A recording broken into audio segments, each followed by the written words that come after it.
I think I saw recording, but I'm also going to record to my computer. Yeah, got the message now. It's recording. Thank you. Perfect. Thanks, everyone. Thank you, Daniela.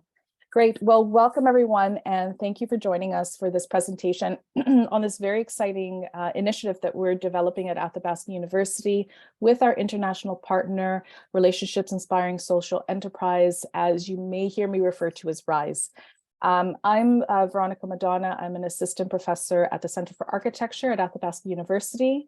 And I'm going to be introducing the team very shortly. But first, I'd like to just take a moment and thank the Global Skills Opportunity for funding this project, which will give the students an opportunity to study in Lesotho and have a really engaging opportunity to work with Daniela and her group at RISE, doing various projects in Lesotho.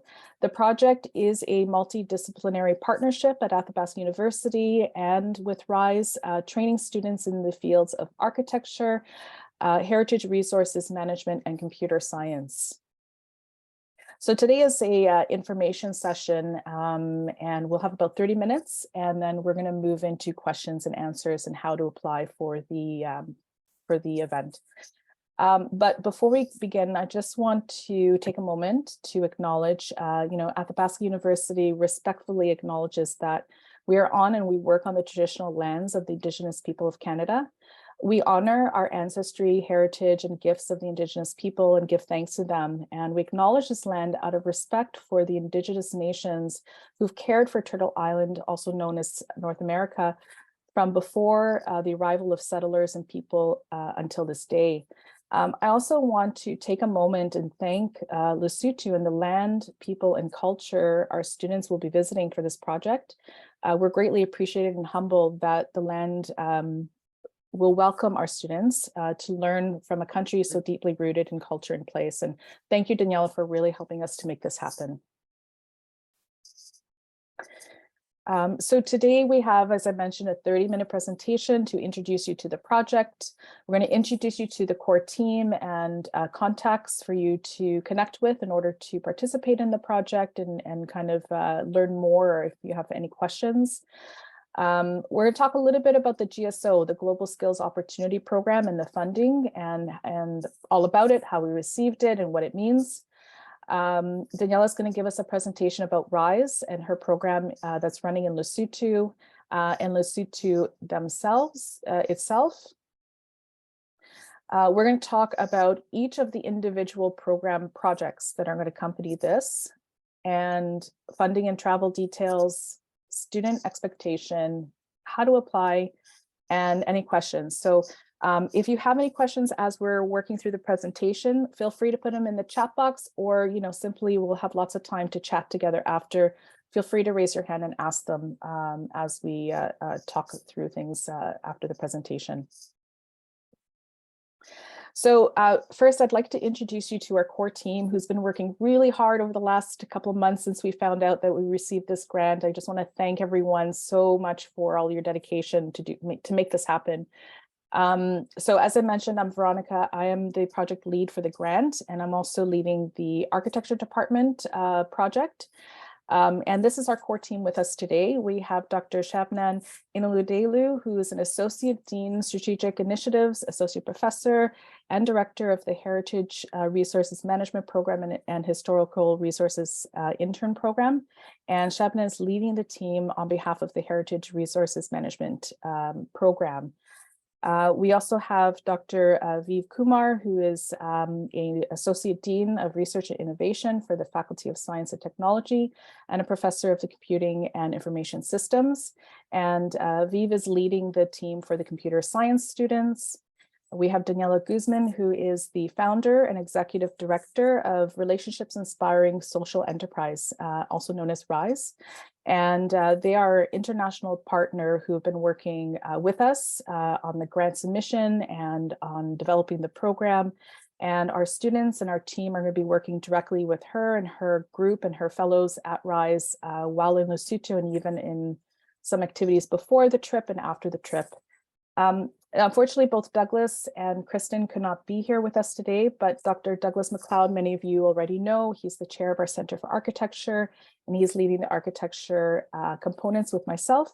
And Dr. Kristen Kornienko is a faculty member at the Center for Architecture, and she's an extraordinary person who's been working for many, many years in the South African region and has a great knowledge and depth of experience. And she is a special advisor to the project and working closely with our team. So thank you, everyone. So the Global Skills Opportunity is a Canadian outbound student mobility pilot program, and it's administered through a unique partnership between CI Canada and Universities Canada and the Canadian post-secondary institutions. So the program works to connect Canadian students with international and learning experiences to unlock endless potential. So they've been running this program for a number of years, and we've received the funding for the next 2 years of the program.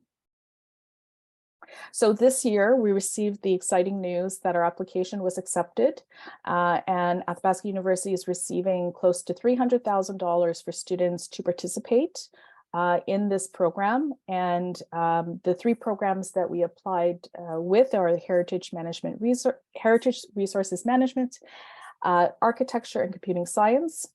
The program will fund both physical and virtual mobility projects, meaning that students will have the opportunity to travel to Lesotho, so that's the physical project. But if you cannot or do not wish to travel to Lesotho, there is an opportunity to participate in a virtual mobility project as well alongside of the physical.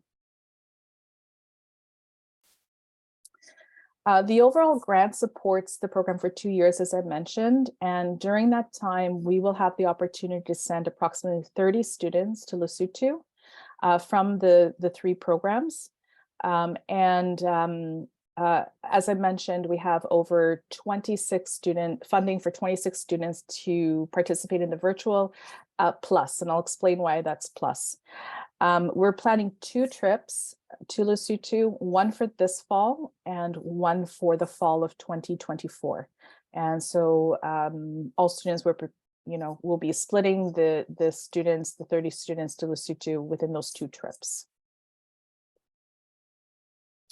So this project is a multidisciplinary partnership between architecture, heritage resources management, computer science, and RISE, and we're working to develop projects that will really kind of incorporate a multidisciplinary experience with all components. And bringing together these themes in Lesotho gives students a unique opportunity in the social, economic, and environmental importance of the built and digital environment, rooted in cultural value and place. And that is the core value of our mission for this project. So while in Lesotho, we're currently discussing that students will participate in various capacities with each other to work on various built resources there, as well as digital projects. Now, the students will gain a learning by doing experience and apply the knowledge gained in the classroom to the field. It will provide a unique opportunity to study and work in Lesotho and strengthen global competency in environmental, social, and economic prosperity with the overarching theme of regeneration, which is a really core value of our institution and what we look to teach. So the activities will start in September of this year. And as I mentioned, we have 2 trips planned, one for November of 2023 and the second for November of 2024. Each trip that we're planning will accommodate about 15 students traveling to Lesotho for about 10 to 14 days. We're just kind of looking at the specifics of the travel dates and duration. And we are providing academic credit for students who are participating in the program. So each of the departments are working to develop projects that you can receive academic credit for in this participation. I do want to also say that each department is looking at projects that will accompany the trip. So there might be some activities and post activities that will accompany and encompass the whole program in order to receive the academic credit. And that was a very brief introduction. I'm going to pass it over to Daniela to talk more about RISE and Lesotho and the work that she does there. And then I'm going to come back and talk specifically about details about travel and everything that you'll need to know to apply. So I'll pass it to you, Daniela. Super. Thank you so much, Veronica, and thank you everybody for participating. So I'm just going to take you through a little bit about what we do at RISE and then give you some insights into Lesotho, because I'm sure it's a country that not many of you have maybe not even heard of before. So this is an opportunity to get a glimpse into the beautiful mountain kingdom. So RISE is a not-for-profit social enterprise. We're called RISE because also RISE is the last four letters of the word enterprise, and that's very much what we believe in. So we focus on economic development through job creation, skills development, and entrepreneurship, particularly in the built environments. The reason we chose the built environment is because in Africa we have very much a growing population, so there's a need for infrastructure development, and we also have a lot of challenges for people to access education. We've got about a 70% dropout rate from primary to secondary school levels. So built environment lends itself to create lots of jobs for both skilled and unskilled labor. So these are the sort of three areas that we focus on, not just giving the practical and entrepreneurial skills as well as the technical skills, but also connecting young entrepreneurs through a network of professional contacts that they need in order for their enterprises to flourish. And we have a sort of a dual program. One is we're helping vulnerable communities get the much needed infrastructure that they need. And at the same time, we run a fellowship program of young entrepreneurs who have finished studying the built environment. So a mixture of architecture, technology, engineering, carpentry, electrical installation, and so on, but they don't have any work experience. So we run a 10-month learning by doing design, build, and entrepreneurship program, which is called In Loco, which I'll tell you a bit more about in a minute. Our vision is to have an Africa where vulnerable youth transform from job seekers to job creators. And we very much believe in reducing poverty through supporting entrepreneurship, through business incubation, learning by doing, and community development. We have a very strong community-driven approach in everything that we do, from participatory design to the ownership of the projects. The last thing we want to do is create a sense of dependency. So this explains a little bit further about the duality that I was just talking about, where the entrepreneurs get the much needed work experience that they need, as well as the soft skills to be successful entrepreneurs, because we have very, very high levels of unemployment in Africa and in Lesotho specifically. Therefore, in order to survive, you need to create your own enterprise and create your own jobs. And communities, there's a desperate need for infrastructure development, as those of you will see who come to Lesotho. So we focus on social impact infrastructure development, as well as improving the quality of design and construction through increasing the capacity of the local communities that we work with, and the ability to manage social enterprises, thus reducing dependency on grants and donations and increasing autonomy and self-agency and self-dependency. So to tell you a bit about Lesotho, this is basically Africa, and Lesotho is this tiny weeny landlocked country inside of South Africa. It is completely encircled by South Africa, which has its pros and cons. South Africa is one of the most developed African countries, and it's a giant. And then literally as soon as you cross the border into Lesotho, you recognize the differences. So we have a very high level unemployment rate, lots of need for infrastructure, and very much an under-resourced population of struggling entrepreneurs. And the last bullet point on this slide was my catalyst to set up RISE. When I found out that 90% of social impact funding goes to international entrepreneurs working in Africa rather than local African entrepreneurs, that was, that hit me to the core, and that is wrong, and that's what we're all about at RISE, is trying to pivot that and make that a 90% towards African entrepreneurs rather than international entrepreneurs.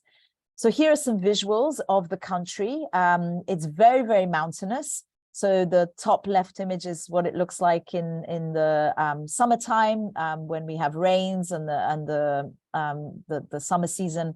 And in the bottom right-hand corner is what it looks like in the winter season, very dry. Those are the typical indigenous rondavuls made of stone with beautiful thatched roofing.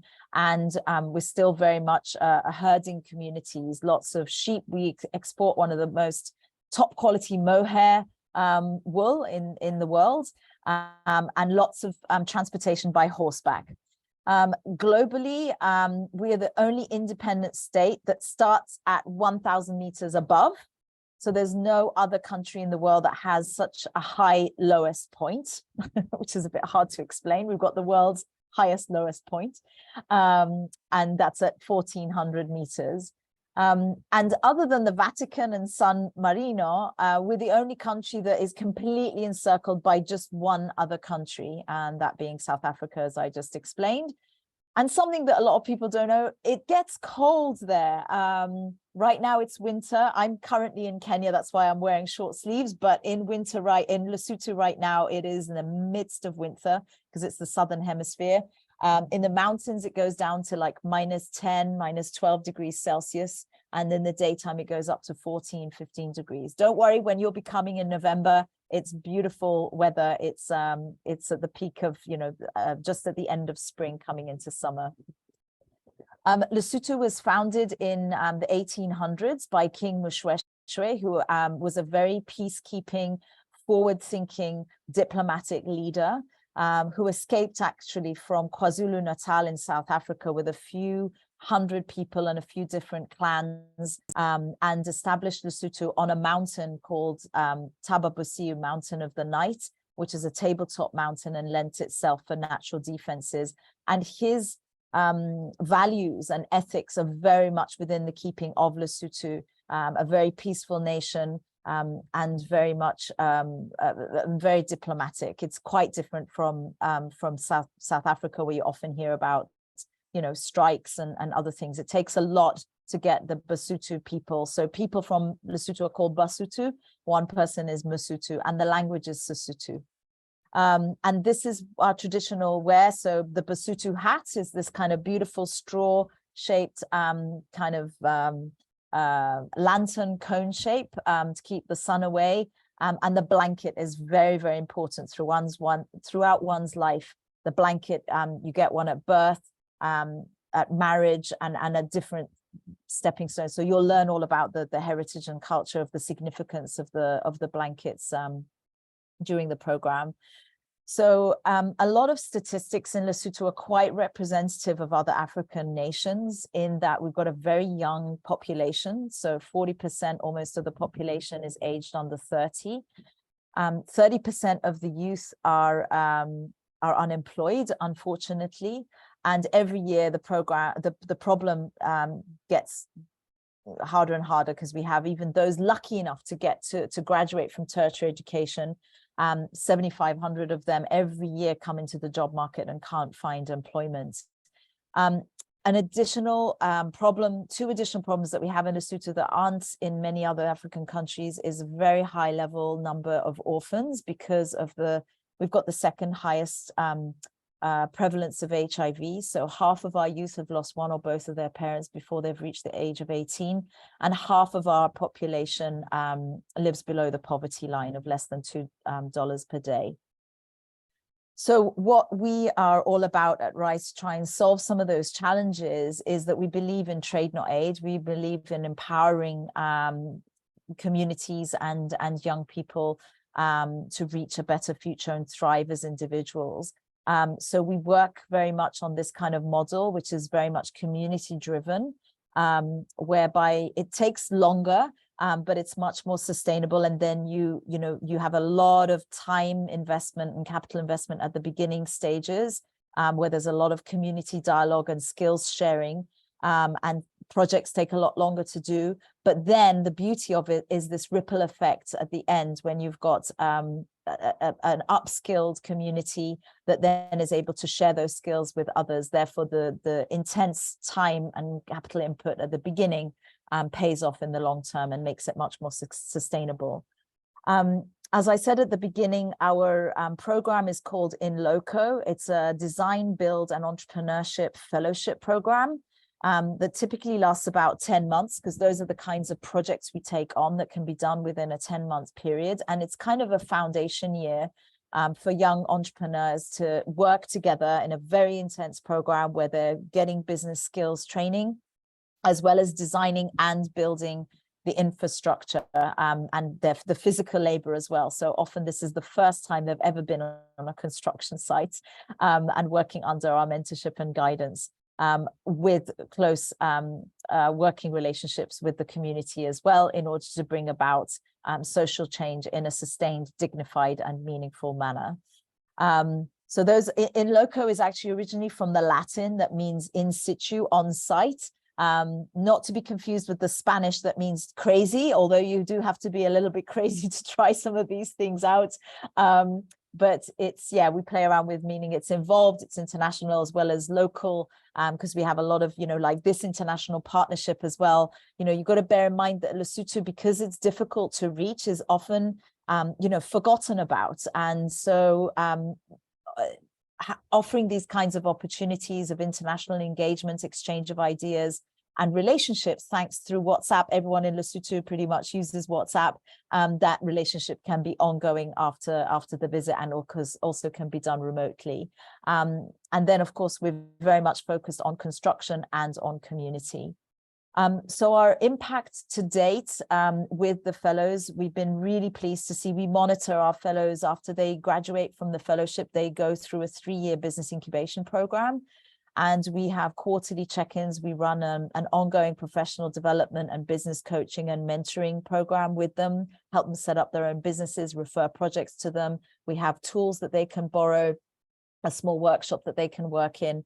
And so we've seen that their income has increased within 3 months of graduating by 50%. Their income on average monthly income has increased by 50% before COVID. After COVID, it dropped a little bit, but still a significant increase in their income. On average, every fellow typically generates employment for about 5 other people within 3 months of graduating from our program, which we were really pleased with seeing that figure. And out of the 50 fellows that have graduated through our program so far, 33 companies have been formed. Some of those fellows have joined forces together, and they've generated employment for over 160 people. And on average, we have referred projects worth of, that's 1.2 million Maluti. That's about $42,000 within 12 months of graduating a business. So we've been very pleased with the fact that 74% of our pioneers have started their own businesses, and 19% of them have found employment. So just to take you through real quick, to give you an idea of our fellows, this was our first cohort in 2018. We worked with an orphanage that was very overcrowded. This was the land, and this is the building that the fellows designed and built. So every time we build something, we try and work on the building materials and the design of it. Despite the cold winters, we still don't have a habit of building with insulation or cavity walls, mainly because of costs. So all our buildings have cavity walls, have insulation. Here we try to do something different with the brick to create some beautiful patterns. And here we showed how we can do so much with so little. So this is the container that was used as a construction site office, which we converted into a computer lab and a small grocery shop, which came out of the business ideas with the community. These were business needs that they identified, as well as some small greenhouses made of leftover building materials and products, and a small poultry project.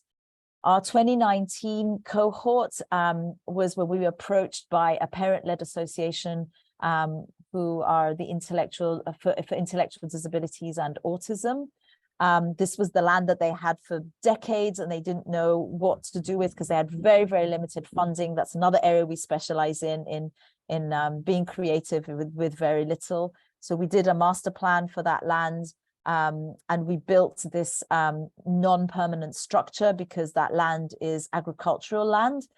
Therefore, we had 270 tires donated, and that building, you can dismantle it and remove it and not have left any permanent scarring on the land. It's water harvesting. There's a water well and solar powered. And that was the cohort of 2019.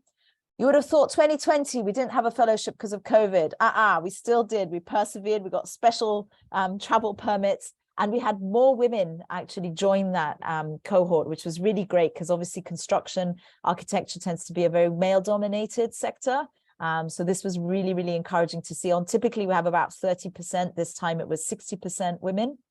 And this was, we built headquarters for Lanford, which is the Lesotho National Federation for Organizations for the Disabled. They were renting facilities that they couldn't even hire people in wheelchairs. So we designed a fully inclusive building for them. And then we've got projects ongoing with 5 hub schools, 4 primary schools and a high school, where we're building running water toilets and digging water wells, school kitchens, rainwater harvesting, and food gardens. So these are the food gardens that the students as well as the teachers are being trained in organic farming methodology, nutrition, and farming techniques, in how to actually be a successful farmer rather than just subsistence farming.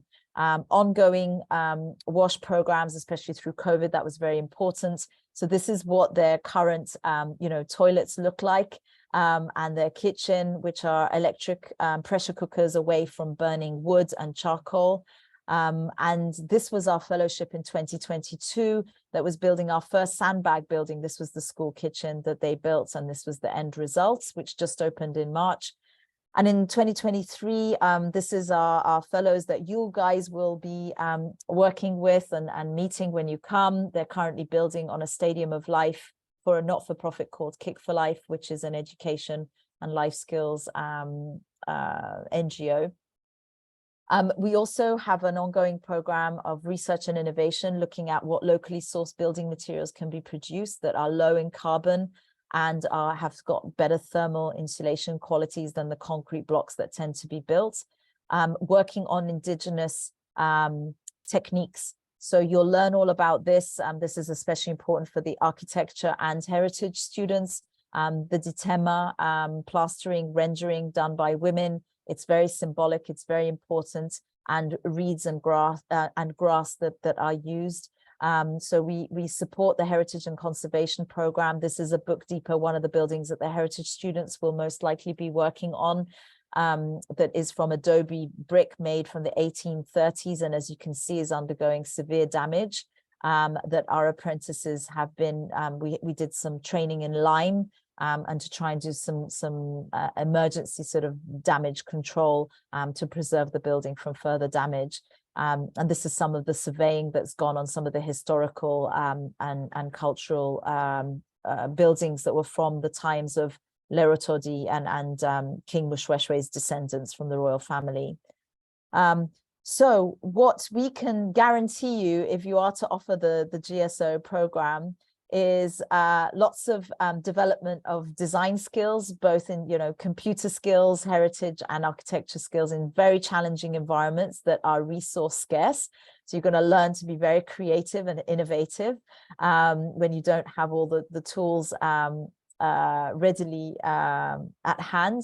We can guarantee you're going to have lots of peer-to-peer learning with our local graduates and fellows and pioneers.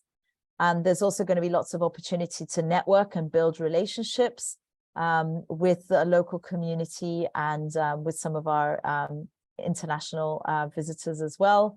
And you're going to meet like-minded architecture, computer science and heritage students and apprentices. We've got relationships with Boto University, Limpopo University, and probably also with the National University of Lesotho that you'll be working hand in hand with the Basotho students and graduates. So this is just a testimonial that you can read from a previous international student. It was a really life-changing experience for her. This was a 10-day international workshop that we did, which is going to be quite similar to the 2-week workshop that you're going to be doing under the GSO program.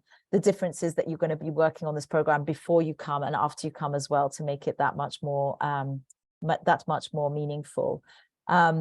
So I will end with my favorite African proverb, which is, if you want to go fast, go alone. If you want to go far, go together. And that's very much what we believe in at RISE. And that's our ethos and our slogan. And we're very excited to be working with Athabasca University on this program and to welcoming you, or some of you, to the beautiful Mountain Kingdom later on this year. This is a video. I don't know if we have time. It's a 3-minute video to show some landscape, but maybe I'll share you and the link. It's available on YouTube. If we limited on time, Veronica, what do you think? I think it's okay to share, Daniela. Yeah. Is that okay? All right. Yeah, thank you.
You can actually abseil down that waterfall. It's the Guinness Book of Records highest 210-meter waterfall.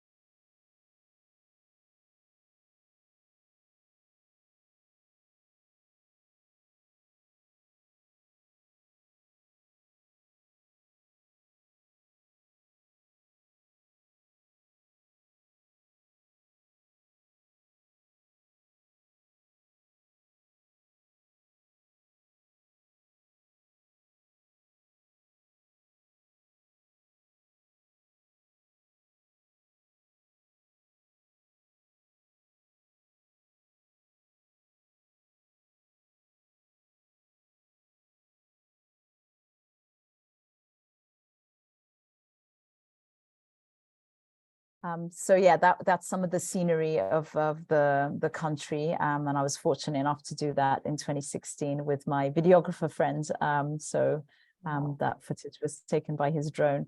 Those are my contact details. If anybody has any questions, yeah, I'd be delighted to answer them. And I think we've got a comment in the chat, but that's all from me. Thank you so much. Great. Thank you so much. That is so wonderful, Daniela. Thank you for sharing that with us, and what a beautiful country. Okay, let me just grab my presentation again. So I'm just going to share. Just going to double check everyone can see that again. Looks good? Yes. Perfect. Thank you. Okay, so this next section, we're going to talk about the details about the program itself, how each of the departments at AU are incorporating the work into their curriculum. As I mentioned, students will have the opportunity to receive academic credit for this work. And so I'm going to start by just describing a little bit about what the architecture students will be doing and how it'll be incorporated into the curriculum. So as Daniela was describing, we're going to be working on a design build exercise, and you'll be working with the In Loco fellows and her fellows in Lesotho. In addition, we're really planning between the 3 programs at AU a more interdisciplinary approach. So we're in the middle of defining the program and the project itself, but we're looking to be able to incorporate heritage, resources management, and computer science with your work. The program is going to align with our design studios. And so for anyone who is planning to take ADST 205 straight through to 490 this fall, will have the opportunity to participate. Again, there's going to be a second experience next fall that will accompany with the design studios. If you are not in the design studio, but are within the architecture program and would like to participate, please just contact me and we can see about opportunities for you as well. So as I mentioned, we will integrate the project within our design studio. The students will be within an integrated studio. So whether you're in 205 or 400, you will be working together. We are going to modify the studio, modify the project so that it meets your level of study so that you can receive the academic credit. But you'll be working very collaboratively with each other to develop the studio. So one of the great things is that you'll have the opportunity to learn from each other as well as learn and as well as teach each other. And we are also speaking about ways to do collaborative with other universities or local universities in Lesotho and with the Fellows of RISE. So they will be joining our studios, if not regularly, time to time, so that we can have a very integrated process. The duration of the studio is going to be our normal duration. We're going to start in September as we normally do for the fall term. And we're going to be ending in November. It might be a little bit slightly over the 13-week module that we normally run the studios for, but we will be working out the schedule so that it's within that term that our studios normally run. And as I mentioned, you'll receive academic credit for the studio course that you're enrolled in for the project. So just to give you an idea, and again, we're still working on the project itself that we're going to work on, but we're going to be running through very similar. We have a number of projects that we distribute each studio. The first project, we're going to be focusing on research, site analysis, and precedent-based analysis, so we can really understand the location, the community. We can understand Lesotho. We're going to do an in-depth site analysis together and study the area so that we can prepare ourselves to design something. One of the core elements that we really want to focus on is the understanding of community engagement and understanding how do we design for placemaking and based on shared values. And so community planning and designing with community is going to be a very important concept. And it's something that we really need to focus more so in the architecture profession. So we're going to be incorporating that in the studio as the first projects. The second project, we're going to have a design-based project, and we're going to be working on designing a structure in Lesotho. We've been talking to Daniela about some of the needs. Right now, she'd mentioned that there might be a pavilion that the area is needing. So we're going to be working on a design project that's based in Lesotho, based on a current need that the community has. And the project will maybe not be built this term because it does take a little time to design and build, but it will be something that will inspire a build perhaps for the next students going next term or in the future. Project 3 will be the actual trip to Lesotho for those who are participating in the physical mobility. For those who are doing the virtual, we're going to have a virtual option where you're going to be able to connect with those in Lesotho on a regular basis. We'll have an additional project that you'll be working, and basically you'll be assisting with them as kind of like, you know, the home office to in their work in Lesotho. So project 3 is really about the build in Lesotho. We're looking at a number of different projects. Daniela showed the old book depot.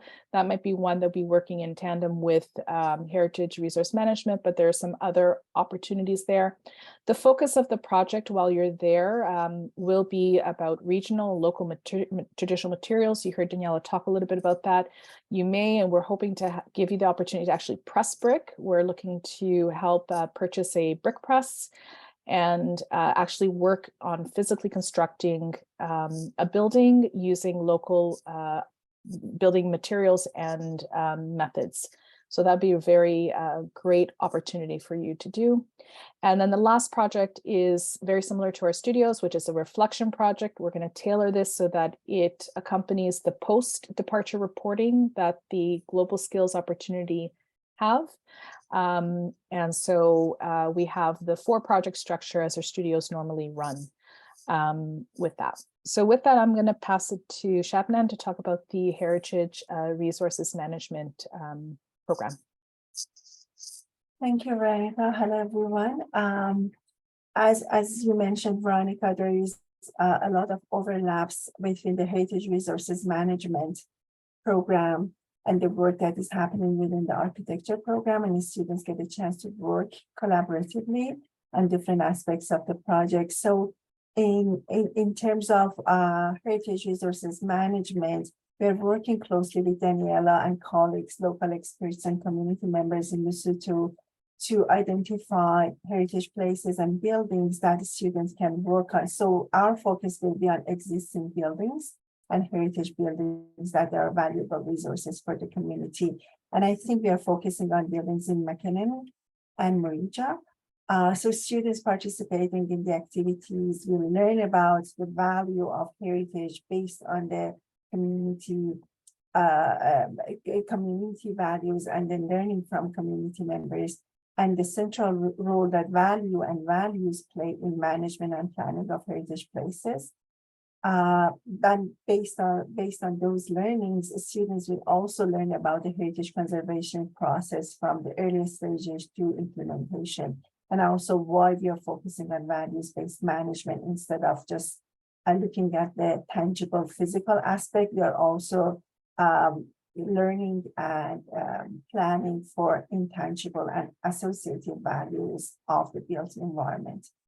Having said all of that and learning about those different aspects in heritage resources management, we are planning to task students to prepare statements of significance for a number of heritage buildings in the area. And because we want them to learn how these statements could be used as a critical tool in heritage conservation. So overall, it will be on built environment, heritage buildings, and working collaboratively with students from other programs, as well as the fellows that Daniela mentioned, and then the apprentices that have been in the program, or, and I believe they have local experts as well. So maybe we could go to the next slide, Veronica, please. In terms of eligibility, because we have different streams in the heritage resources management based on the application, we are inviting students in the university certificate in the HRM, and also graduate diploma students who are required to undertake undergraduate courses in the program, as well as students who are enrolled in the Bachelor of Arts minor in Heritage Resources Management. We will work closely with the students from the office, our office in the Faculty of Humanities and Social Sciences. And based on where in the program they are, we'll work with them to receive 3 credits towards one of the undergraduate courses. So we are very flexible in terms of which course they will receive these 3 credits toward. And again, this is a very tentative plan in terms of the project, because of the nature of the work. We cannot really enroll the students in any of our existing courses, but we are working on a platform, creating a mini course for students with all the resources and information available to heritage students. So they have access to information online, and we are tentatively looking at a schedule from October to December, but this needs to be determined based on other programs, so maybe September, but it will be within that 13 weeks period of time. So I guess that's all the information that I wanted to share at this point, and I can answer any questions afterwards. Great, thank you so much. So Viv, maybe I'll pass it over to you to talk a little bit about the computer science project. I'll be happy to. All right. The computer science students participating in the GSO will be expected to work very closely with the architecture students, the heritage research management students, as well as potential local students and professors from universities in and around Lesotho who are willing to work with us. And plus, of course, the in-local students who are going to be in the ground connecting with us. So the goal is for the computing students to not only observe what's happening in the region and also connect their work to sustainable development goals that we have adopted the faculty as our research focus. So in that sense, even though they are there observing and helping and connecting with projects, they will be able to come up with solutions, projected solutions, I would say, even designs that will help us infer how these contemporary work they observed and they participated in would eventually translate or contribute toward sustainable development goals. So that's the overall idea for computing students that I'm proposing, those who are going to be involved in the GSO project. And specifically, I would say that the type of work they do, they are readily transferable into university credits because these are work integrated learning type of projects. So we can readily offer our students coming to Lesotho or those students who attend virtually, we can offer them up to 6 credits if they could translate their work into some sort of a project. And as I said, the projects could be very loosely defined in terms of what's happening on the ground, and then they can consolidate it and then make it a project to earn those credits. Plus, it could also be a learning experience because we have 6 more credits available in terms of independent courses, independent study courses, where students go there, learn about a new domain. For example, they may be working closely with architecture students and the heritage management students and in local students and start to develop their own vision for what is that they are missing in their curriculum and how they plan to, for example, address that. And if they want, they can also introduce material to learn about that gap. So in that sense, they can earn 6 additional credits in terms of independent study. So these are all the possibilities that we could readily offer to computing science students taking part in this GSO project. And on a personal note, as a pilot project, I look forward to establishing real good relationships with, of course, RISE, with the Lesotho local university students and professors, of course, with our architecture and research HRM units in our university, which will, I think, will go further beyond the 2-year period that Veronica is alluding to. Even though the funding is there for 2 years, I have a feeling that it's going to go way beyond that time period because students, when they come back, they're going to have relationships with the locals and within our other units in the university, and that will continue to grow. That's what I'm hoping for. Thank you. That's great. Thank you, Viv. Absolutely. I think this is going to be a lifelong opportunity and experience. So thank you.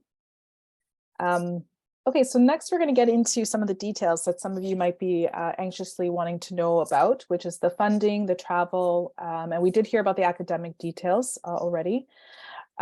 So as part of the program, the Global Skills Opportunity is providing students with the funding, and about 80% plus of our funding is going directly to you as students to travel and participate in this program. So the program itself and the GSO have a mandate with this program to really provide a strong focus on underrepresented students, such as Indigenous students, low-income students, or students with disabilities. Not to say that if you do not fall into these categories, you will not be able to participate. Absolutely, you will still receive funding. But for those students identified by the GSO as some of the target students, for this opportunity, you'll be receiving $10,000 plus, and I'll explain why that's plus. And that will go to travel and accommodations and a number of other things. If you are not in those categories, you'll be receiving $5,000. And in order, all students for this experience will have at least their travel and accommodations covered with a number of other things that we are working to get included in that. Now, if you're one of the underrepresented student categories, you're also going to be able to use your money for other things such as indirect cost, for example, dependent care, course enrollments, supplies, and a number of other kind of categories that are defined by the GSO to help you participate in this experience. And we also have, 20% of the funding that we're reserving to buy computers and cameras and equipments that the students can share while they're in Lesotho, as well as some SIM cards so that you have telephone access and various supplies. So for instance, we're working to provide funds so that we can get the press to press bricks and other materials that are going to be needed in Lesotho. So this is kind of where the money is going for the funding. And how it will be distributed. We're going to be working with each student individually to accommodate what works best for you. So for instance, if dependent care is not what you need, but you need something else, we'll be working specifically with you on that. We are accommodating that travel might be different for each student, depending on where they're coming from across Canada. And we are working that all through independently with each of you. As I mentioned, that was for the physical trip to Lesotho. For those students who cannot or do not wish to travel to Lesotho at this time, the virtual mobility, participating in the virtual mobility option, the GSO is providing up to $700 for you to participate on virtual exercises.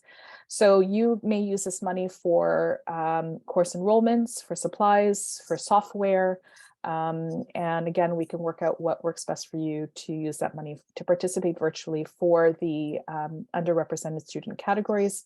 For all other students, of course, there's no limit to who can participate in the virtual opportunity. Just unfortunately, there's no funding for the virtual mobility if you're not one of those categories.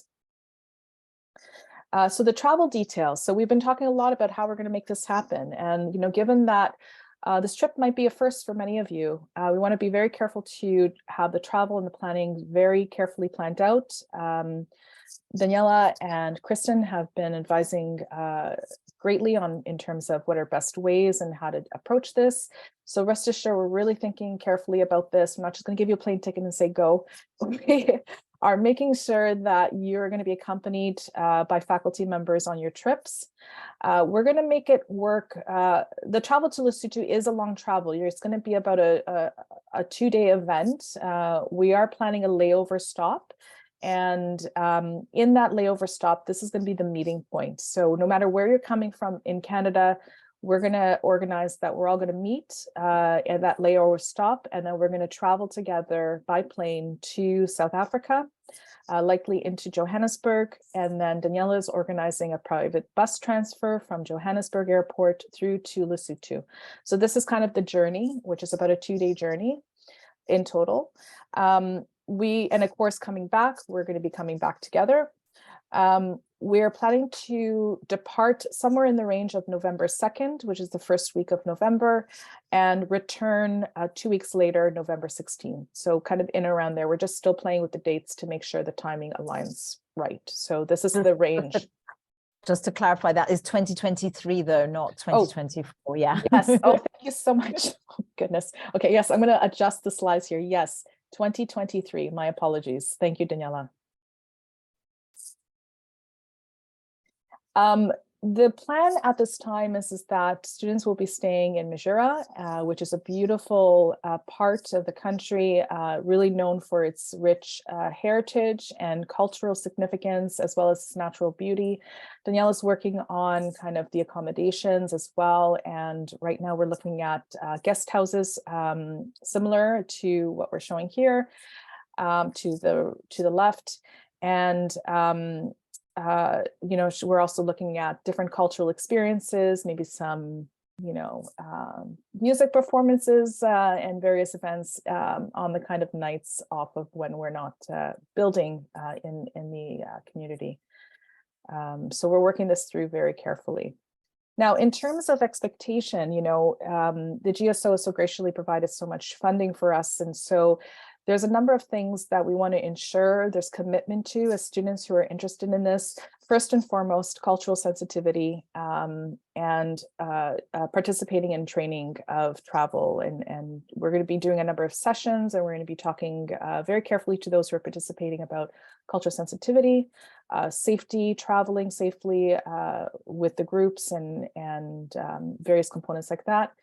We need to make sure your passports are up to date. So I just wanted to put that in there. And with at least 6 months validity. You have absolutely. Yes, exactly. So that's a great point. So you have to have your 6 months has to be valid for at least 6 months after you return from the trip. So from end of November, 6 months plus. Okay, so make sure your passport is up to date. There is a requirement by the GSO that students participate in pre and post departure forms.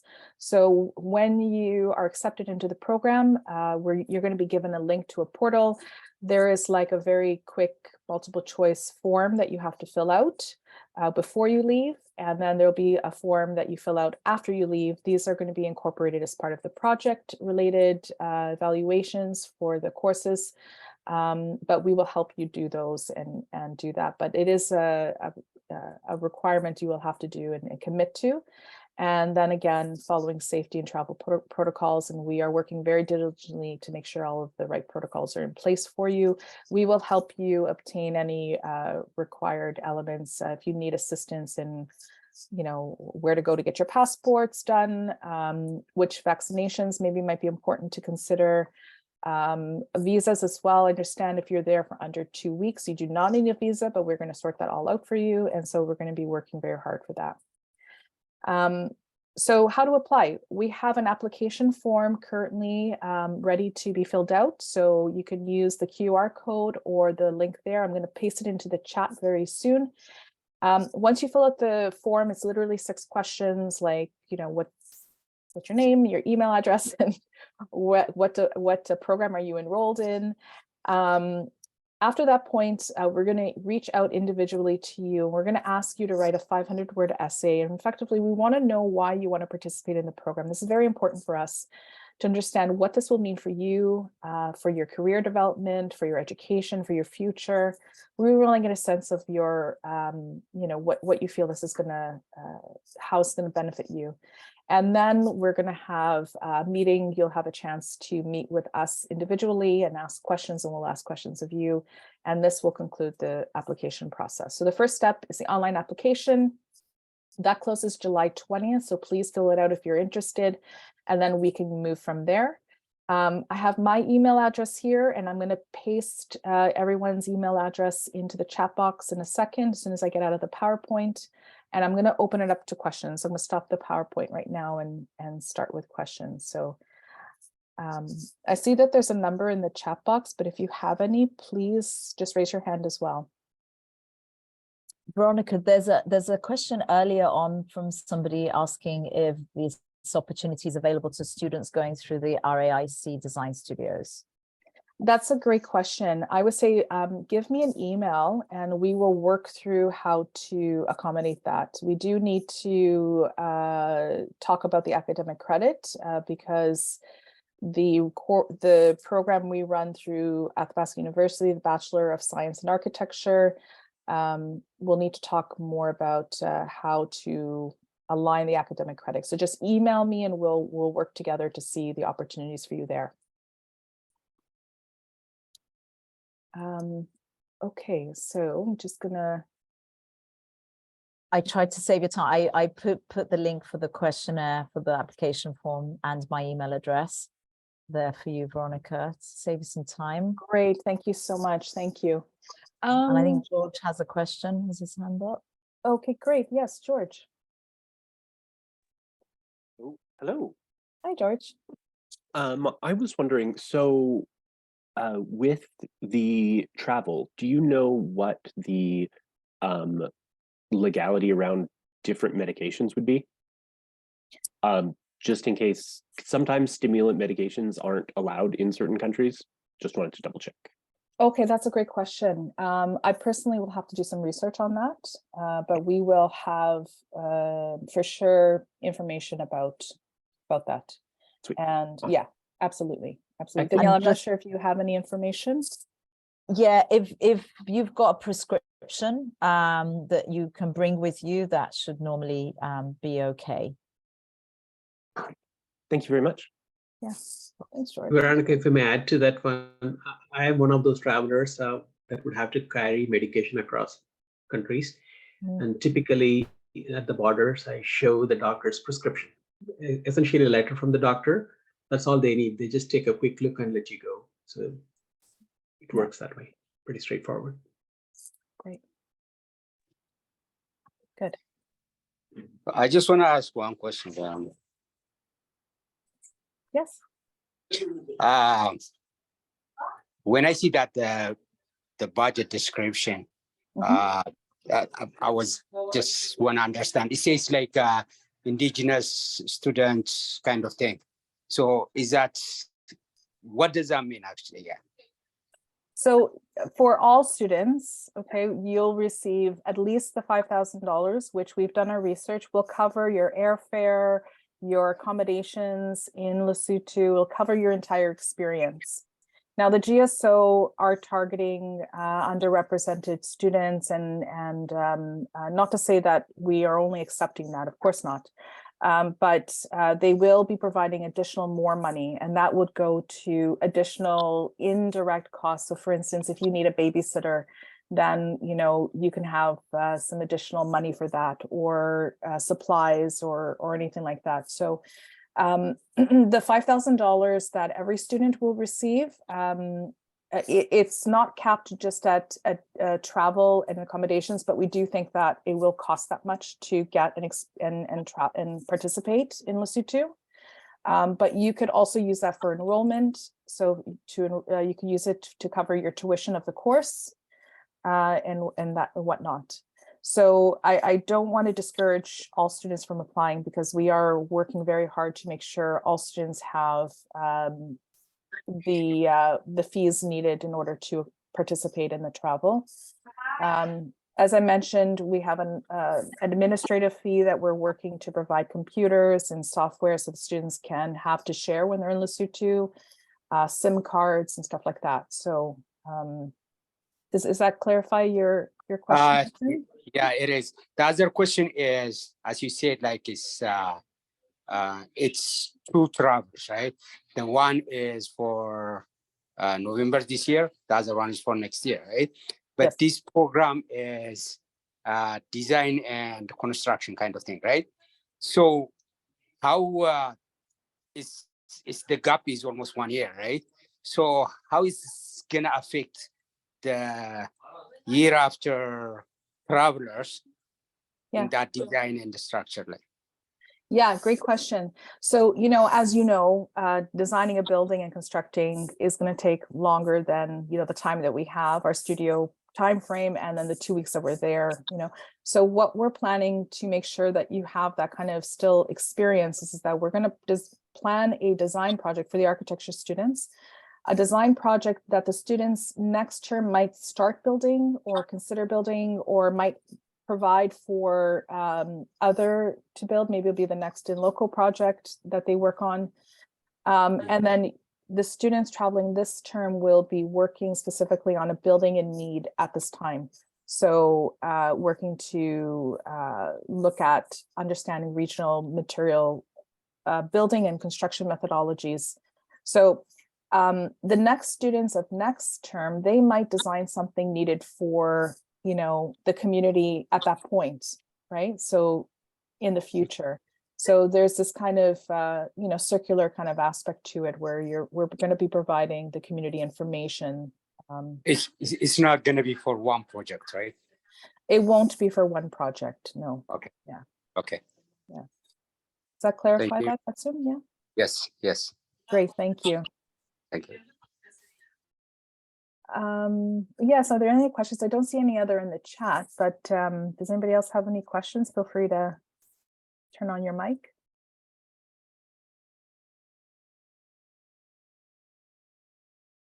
No?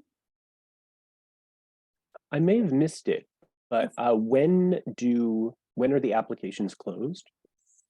Well, the form we're going to keep open to like end of July. So July 20th is what I noted on the form. So Okay. just because we're going to need some time to get the students organized. So yes, if you can fill in the online application, which is literally like 5 or 6 questions, very simple questions, mostly to understand your interest. And then we're going to reach out and start the second process.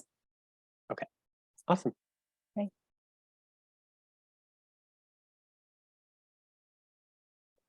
Okay, any other questions? Well, if you don't have any other questions right now, you can always email me. My link is not only, I'll share it in the chat box, but also it's on the application form. And I'm going to be sharing a link to everyone after this presentation as well with the application form link. And we're going to be continuously updating you with more information as it develops as well. So please, if there's any questions at all, just feel free to reach out and be in touch. Sorry, Veronica, I just saw there's a question in the chat there. Oh, great. From Mark. Do we have to be in a studio for September? What if we don't have the required prerequisites for the next studio done yet? Okay, very good question. Mark, what I'm going to suggest is connect with me after and let's talk about what prerequisites may be needed, and we can see what we can do. But ideally you are registered in the next studio, but please let me know the situation and we'll work together with Douglas to understand your opportunities there.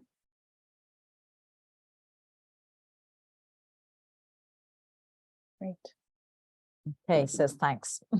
Great, thank you. Thanks. Okay, well, thank you everyone for joining us. Thank you so much for your interest. Please keep in touch and we will definitely be in touch as well. Thanks, everybody. Have a great day. Great, thank you. Thank you very much. Take care. Okay, bye-bye. Bye. Thank you. Bye.